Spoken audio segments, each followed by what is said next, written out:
Hi, I'm Kingi. I went to Cambodia to learn about the country and explore its past, and then to travel across the country to Ratanakiri, where United World Schools is located. Of course, I was curious, how did UWS get started? And how is it able to keep going so well and help the communities that it's located in?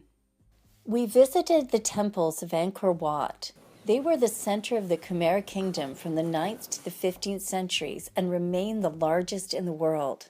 They are located just outside Siem Reap in northwestern Cambodia. The 7-hour drive across northern Cambodia showed us small villages, homes, and people, but also incredible deforestation and untended fires and smoke throughout the trip.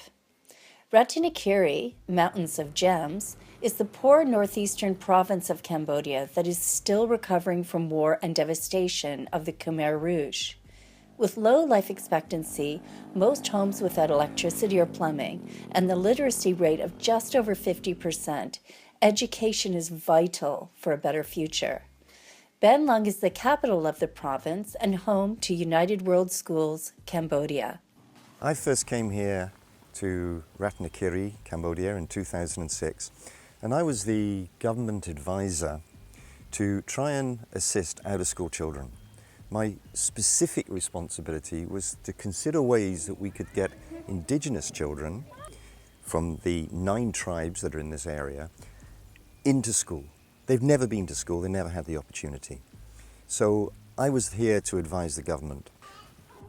I had a 2-year contract, and in those 2 years, I probably didn't achieve a lot, but I learnt a fantastic amount. So after those 2 years, I thought, I've got all this knowledge now, I'm not prepared just to walk away. I now have a solution. So I decided to build a school.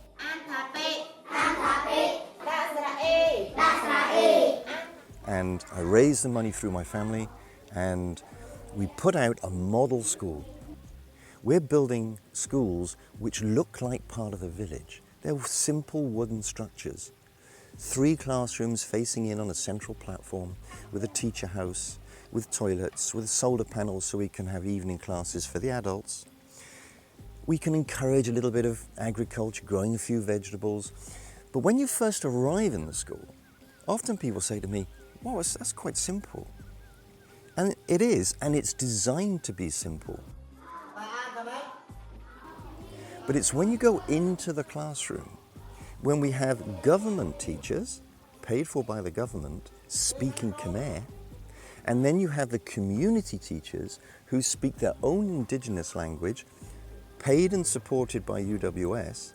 So you then have this combination of the government teachers and the community teachers, 2 different languages, and we train and support and put in equipment. Actually, you might have a simple classroom, but the quality of teaching and the quality of learning that's going on there is making that difference. And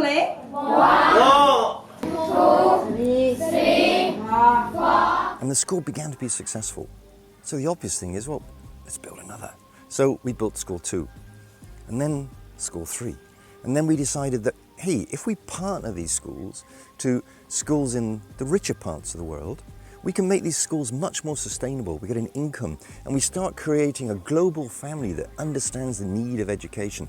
Children in one half of the world helping children in another half of the world. So we started partnering these schools, and it grew.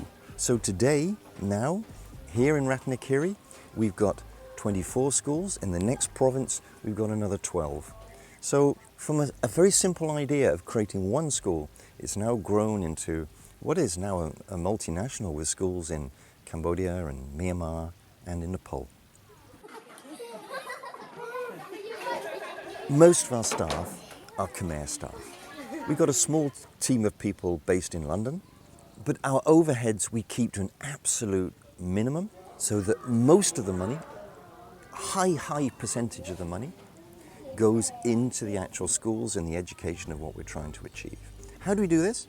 We use local people. We don't build the schools. We don't even give them money. What we do is pay for materials, move the materials into the village and say to the village, hey you guys, you want a school? You build it. come on guys, we'll give you a man, a builder who knows what to do. You all be as laborers. You clear the ground, you cut the wood, you do the foundations, you do it all. We'll give you the support. We're not going to give you money. All we're going to do is give you the nails. We're going to give you the hammer. We're going to give you the stuff to build it with. So we control the cash flow, absolutely our control. And then we get the local people to do the building. Work locally, and you keep things cheaper. What a brilliant model for education that I believe has the potential to help even more people in so many other places too. And of course, I was so excited to bring my form of creativity, screen printing, into the picture. Well, watch video 3 and find out what I did.